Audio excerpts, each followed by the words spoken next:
Last year मुझे एक सवाल पूछा गया था, आपको कैसे लग रहा है? तो मैंने कहा कि मुझे बहुत अच्छा लग रहा है। ये तो कई साल पहले होना चाहिए था मराठी फिल्म फेयर, पर कोई बात नहीं, अब हो रहा है. So thank you so much for acknowledging the excellence in Marathi film industry. And Marathi film industry over the years has produced a lot of talented actors and actresses. और जिनको ये ऑनर मिलता है जब ये आइकॉनिक फिल्म फेयर की black lady, तब it feels very encouraging. And I am very, very glad to represent my fraternity, my industry today. And I thank you all for being here. And I look forward to this year's film fair with a lot of enthusiasm. And thank you for your kind words, Anuj sir. I am equally excited and privileged to be associated with Filmfare. Thank you. Thank you, Sai. With this, members of the media, we are opening for the Q&A session.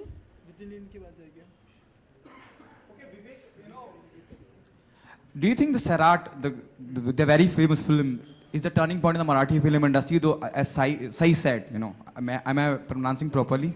Sai said just right now, Marathi industry have produced talented actors, directors. Do you think Sarat is the one film who is a turning point in terms of, the way people are looking at Marathi films? सही है. Exactly. Yeah, I think Sairat did push the envelope. I think Sairat became a national and then a global phenomenon. And now it's being made into multiple regional languages. So it is a flag bearer of sorts. But I feel that the evolution of Marathi cinema, I think every kind of cinema has its dark ages. And Marathi cinema probably went through that period. I've been exposed to Marathi theatre since I was a college kid. I did a lot of Marathi plays, I attended a lot of contests, competitions, and went and watched a lot of professional Marathi theatre. And always found the level 2 or 3 notches above Hindi theatre. They were always more mature, always deeper subjects that they tackled. I think that has now started to resonate again with Marathi cinema over the last 4 or 5 years. पिछले 4-5 सालों में जिस तरह की variety आई है, जिस तरह के सब्जेक्ट्स आए हैं, everything from time pass to Balak Palak to, the range has been exceptional. Films like Yellow, films like Court, and they've all done really, really well. So I think that is a true celebration of Marathi cinema. But yes, Sairat, I think, has been a great poster boy for Marathi cinema. Okay, Sai, what's your take on this? I think yes, Sairat has pushed the envelope. I agree with Vivek. But you know what I feel? Content in Marathi cinema is always the hero. And I would really secretly wish that it remains the same for coming, 100 years or 2000 years, whatever it may be. As long as content is the hero and nobody else, no technician, no actor is overpowering the content, I think any cinema will always make waves that it is supposed to make. How proud moment is for you, somebody like Vivek Oberoi, Maya Dole sitting next to you and supporting Filmfare about Marathi film industry? It feels amazing.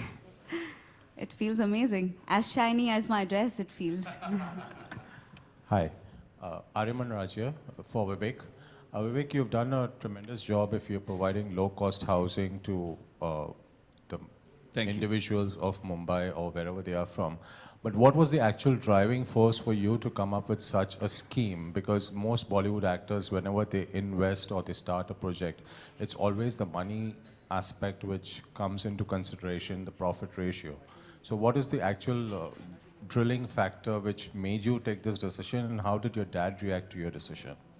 Wow. I think when I look at my own life, very early when the tsunami hit and I had just been in the industry for maybe about 2 or 3 years, I just felt this impulsive need to be there and help. And I flew down to Chennai, and then from Chennai I went up to Kadalur district in a village called Devanampatnam. And I set up camp over there and I said, I need to help. And it was an incredible experience for me personally. हर एक की ज़िंदगी में कुछ ऐसा समय आता है जहाँ पे आपकी एक पर्सनल ग्रोथ होती है एज ए ह्यूमन बीइंग. तो मेरे ज़िंदगी में वो एक बहुत अहम किस्सा था, बहुत अहम एपिसोड था. Because I would just reach out to people on a basis of humanity, and I had thousands of students जिनकी खुद के घर में problems थी, जिनकी खुद के exams थे उस समय. They had to prepare for the exams coming up in the next quarter. उन्होंने सब कुछ छोड़कर volunteer basis पे आकर मेरी मदद की. और हम जब साथ मिले तो we started, doing a lot of relief work for thousands and thousands of families. And then after relief, I stayed there for 6 months for rehabilitation, to rebuild those villages.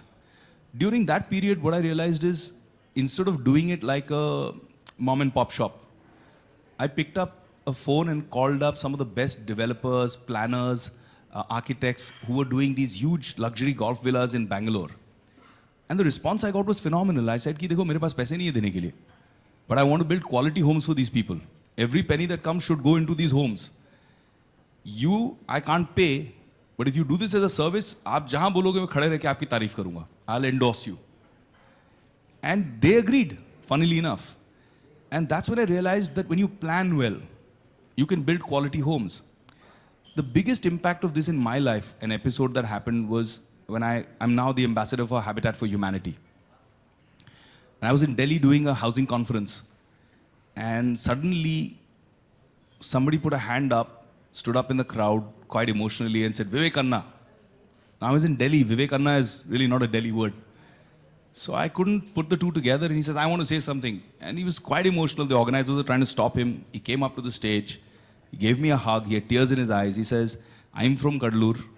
I'm from Devanampatnam village. I grew up the last 10 years in a house you built for me. Today I work here in Delhi. I just came here to say that. But to me, that to me was the greatest award that I could ever receive. That to me is a legacy. With all due respect, when we win our awards, we put them on a shelf. We see them every once in a while. But this experience, to me, was beyond any award. So a lot of these things have gone into motivating me. I've tried to do a lot of things. I work a lot for the education and empowerment of the girl child. We run 3 schools in Vrindavan. We have now almost 2,300 girls that we give free food, free education, free healthcare to. And I've seen the evolution. I've seen them change. But one thing I've realized is that people are stuck in a poverty trap, especially in the city I live in. There's so many slums. And those slums, you can't imagine the life, the stories, the traumas people go through. Just shifting them into a home that has quality, has sense of security, allows them so much more. आज जब बच्चे चल के school जा सकते हैं तो औरतें फ्री हो जाती हैं. औरतें फ्री हो जाती हैं तो वो भी काम करने लग जाती हैं. वो काम करने लग जाती हैं तो एक एडिशनल इनकम आ जाता है. एक एडिशनल इनकम आता है तो वो एक बच्चे को नहीं, 2 बच्चे को, 3 बच्चे को पढ़ाएंगी. So it's a life changer. It has a phenomenal domino effect. And that's the vision with the Prime Minister's vision of housing for all, the government being so supportive, the Chief Minister of Maharashtra being so positive, supportive and aggressive with this housing for the poor scheme at the bottom of the pyramid. I thought it was the right time, and we are very proud as Karm to achieve such milestones at such a rapid pace. Today we've affected 15,000 lives. That means I have directly been a part, Karm has been a part of affecting 70,000 people and their lives. And yes, as far as my dad is concerned, he's a very proud man. Nothing. Oh, is it Nothing. that the roles are not too appetizing like the roles you get to portray in Marathi cinema? To be very honest and brutal, I don't want to be a part of any Hindi cinema just for the heck of it. I want my character to mean something. I want that character to change something in myself.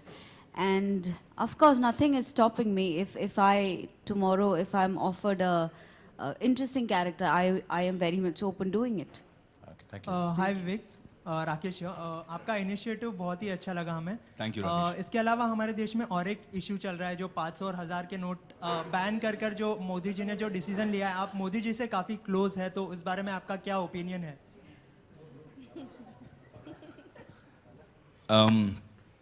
संक्षिप्त में, क्योंकि ये मंच उसका नहीं है, but मुझे ऐसा लग रहा है कि थोड़ी सी कठिनाई अभी सब फेस कर रहे हैं, तो ये भी एक जंग है, ग्रोइंग पेन्स, लेबर पेन्स, एक नया जन्म हो रहा है भारत का।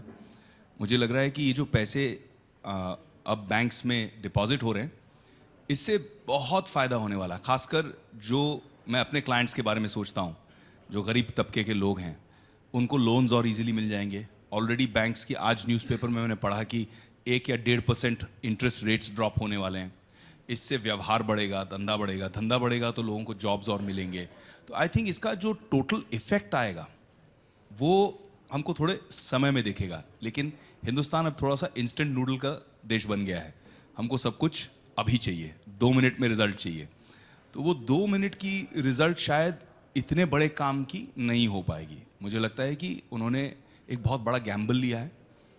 उन्होंने अपनी एक पॉलिटिकल लेगेसी को दाव पे लगाया है। उनको लगाने की ज़रूरत नहीं थी, उन्होंने किया क्योंकि वो देश के लिए कुछ अनोखा करना चाहते हैं। मुझे ऐसा लगता है, ये मेरा मत है। और कठिनाई हो रही है, लोगों को तकलीफ हो रही है, लेकिन जो बड़े बड़े बैंकर्स बोल रहे हैं उससे मुझे ऐसा संदेश मिल रहा है, ऐसा संकेत मिल रहा है कि लॉन्ग रन में 6 महीने बाद देश बहुत बढ़िया फास्ट ट्रैक पे निकल जाएगा। आपको कुछ कठिनाई है 500 और 1000 के? हाँ, जैसे हमारे जितने बेचारे हमारे कस्टमर्स हैं, हमारा कस्टमर्स बेस 10,000 से ज़्यादा है। बहुत सारे लोगों ने हमें फ़ोन किया कि हमारा कैश ले लो, और हमें अलाउड नहीं है। हम 100% वाइट कंपनी है। अगर जब हमारा हर कंपनी का ड्यू डिलिजेंस होता है, तो जब हमने अपना ड्यू डिलिजेंस रिपोर्ट करवाया तो लोग शॉक हो गए। बैंकर्स जो देखते हैं ना आपका ड्यू डिलिजेंस, आपको लोन वगैरह देने से पहले, आपके साथ इन्वॉल्व होने से पहले, तो पन्ने पलट पलट के वापस देख रहे हैं। तो मैंने बोला क्या हुआ? बोले ये सब क्लीन है। तो हमने कहा हाँ, प्रॉब्लम क्या है? बोला आप कैसे, फिर आप बिल्डर कैसे हो, आप सब क्लीन पेपर कैसे रख रहे हो? तो हमने कहा यार यही तरीका है, यही करते हैं हम। 100% जो हमको गरीब कैश लेके आता है उसको हम पहले अकाउंट खुलवाते हैं, अकाउंट खुलवा के इलेक्ट्रॉनिक ट्रांसफर करना सिखाते हैं। वो पूछता है ये सब मैं क्यों करूं, आप कैश रख लो। तो हम कहते हैं जब आपका 12 महीने का, 18 महीने का इलेक्ट्रॉनिक ट्रांसफर का रिकॉर्ड बनेगा तो आपकी एक बैंकिंग हिस्ट्री बनेगी।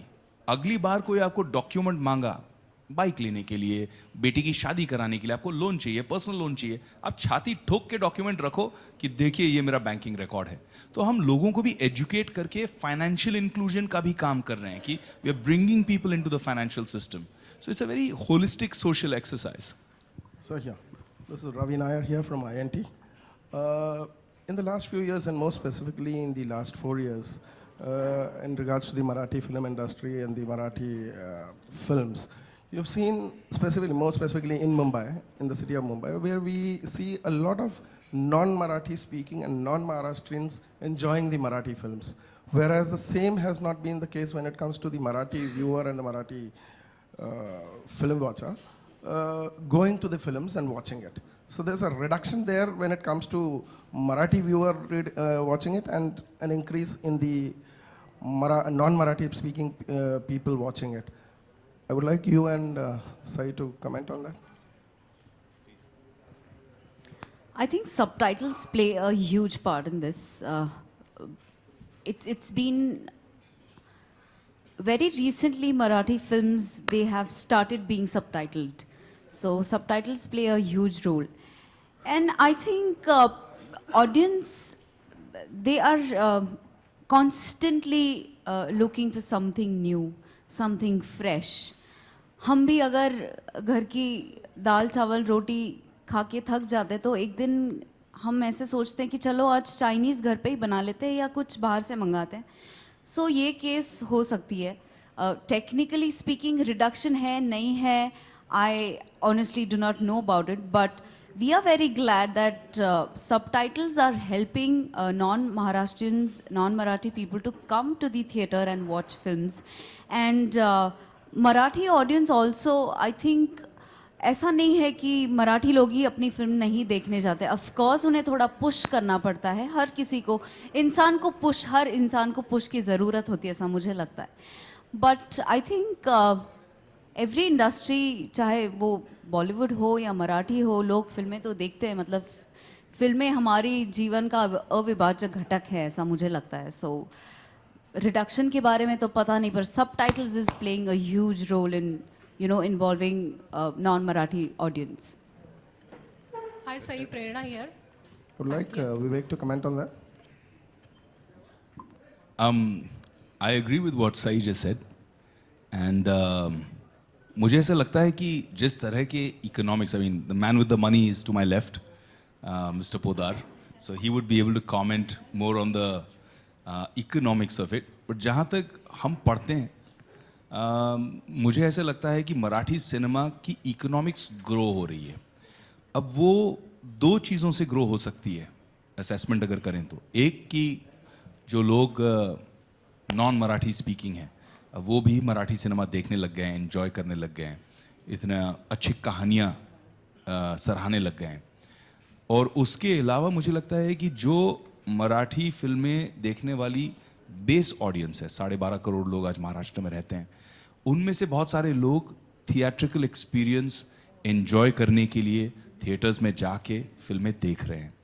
तो उससे मुझे लगता है कि आपके पास ये जो 80 करोड़ 90 करोड़ 100 करोड़ के फिगर्स आ रहे हैं, ये वहीं से आ रहे हैं. तो I think it's the opposite. I think there is a growth and there is a great sense of pride in Maharashtrian people who enjoy the fact that their cinema is doing so well and is being such a global successful phenomenon. Mr. Actually, Podar. Ravi, if I may add to that, I think you're right that Marathi films now are increasingly being watched by the non-Marathi audience, and I think that's good and positive for the Marathi industry as a whole, for everybody who's involved with the industry. But I also believe that the Marathi viewers themselves are increasing, so it is not an either or, both are increasing. Otherwise, I think percentage can be read anyway, but as long as I have more Marathi viewers coming into the theaters, it's good for me as an industry. And we spoke about some of the films, and Marathi is known for all the quality cinema. But one is quality cinema that has always been there since decades in Marathi. The two changes that have come about is the production values and the whole look and feel, the packaging of cinema has improved in Marathi, so that's made it far more contemporary. And the second thing that's come along with the production values is the making it younger. It's looking younger, fresher. We didn't speak about Dunyadari and Classmates, etc. These are cinema that's making it younger and bringing the younger Marathi viewer into the theaters, getting them to watch. And we need to realize that the younger generation today is very open. So just like a Hindi viewer is open to watching Marathi, the Marathi viewer is very open to going and watching Hindi. So unless you give him quality contemporary cinema that speaks his language, that looks fresh, that looks vibrant, that looks young, you will lose that generation, and therefore it's equally important that we are doing that, and that's what's bringing them back into the theater. So I think it's both segments are growing here. सई, आज खूप gorgeous दिसतेस तू आणि congratulations for वजनदार. खरं तर Filmfare किंवा कोणताही award सोहळा म्हटला की परफॉर्मन्सकडे सगळ्यांचं लक्ष लागलेलं असतं. तर सईचा परफॉर्मन्स यंदाच्या फिल्मफेअर अवॉर्ड सोहळ्यात पाहायला मिळेल का? I honestly don't know. पण मी स्वतःला सांगितलंय की आधी फिल्मफेअर मिळव आणि मग परफॉर्म कर. So let's see. Hi. One more question for Vivek. Philanthropy, humanitarian grounds, where do you see yourself as being part of the political arena and doing some more good things for the city of Mumbai? You'll make a good politician because you have a lot of spirit with you, which is not. Actually, I apologize. I'm cracking up because this is a question I get asked very, very frequently. But there are decisions you take at a certain crossroad in your life. In 2014, when I was offered to stand for elections for the Lok Sabha, I took a conscious decision that I don't want to go that way. I don't want to be in active politics because active politics does put you in a structure. And as an individual, I like my flexibility, my ability to do whatever I want to do without having to be structured within a party ethos or a thought process or towing a certain line. I've never been a yes man, so I think it's going to be difficult for me to be a good or a successful politician. I'd rather be a successful humanitarian and philanthropist and an actor. Members of the media, we'll take one last question. Vivek, Mrinmay here from Maharashtra Times. कसे आहोत आपण? All good. मी तेच म्हणणार होते. Would you like to ever invest time money और energy in Marathi industry per, and I would like you to answer in Marathi because. हो, मला मराठी येते पण मला सवय नाही. So I lose confidence when I am in a public platform. when I'm पण हे व्यासपीठ when मराठीचं जास्त आहे when I'm त्यामुळे you can speaking to my friends, जैसे अभी मेरा भाऊ है एक रितेश, तो उसके साथ बैठ के बात करता हूँ तो हम लोग मराठी में बात कर लेते हैं, लेकिन जैसे ही सामने कैमराज, मीडिया पीपल ये सब आ जाते हैं, थोड़ा सा मैं नर्वस हो जाता हूँ कि कुछ गलत बोल दूंगा तो आज आप इतनी खूबसूरत लग रही हैं कि मुझे और डर लग रहा है. So yes, मुझे definitely I see myself as part of Marathi cinema. In fact, Ritesh ने मुझे एक स्क्रिप्ट भी सुनाई है और मुझे वो स्क्रिप्ट बहुत पसंद है, मराठी. आणि मला असं वाटतं if that happens, then I will not even think about it. I'll do it. I am doing a very big Tamil film now, so I don't believe that languages should be a barrier for cinema. And Marathi cinema is class as far as stories are concerned. और actor को क्या चाहिए? Actor को अच्छे characters, अच्छी stories. जैसे ये बोल रही थी तो मेरे दिल की बात बोल रही थी कि मराठी सिनेमा में अभी एक प्योरिटी है, क्योंकि वहाँ स्टोरी हीरो है. वो स्टोरी इतनी खूबसूरत लगी मुझे, और मुझे लगता है वो सिर्फ मराठी में फिल्म बन सकती है, तो मैं करना चाहूँगा.